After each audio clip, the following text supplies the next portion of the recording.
Per Padova è una notizia che vale 18 milioni di euro, anzi considerati in totale gli investimenti in ballo raggiungono quota 28.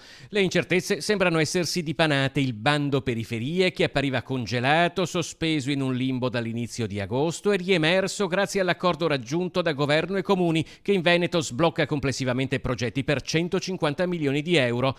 A Padova i fondi, il cui impiego in fase avanzatissima, sono destinati ad opere a 360 gradi, dalle telecamere di videosorveglianza alle scuole, alle aree verdi, alle piste ciclabili, fino al castello dei Carraresi e ad un ampio piano di restauro e rilancio delle antiche mura.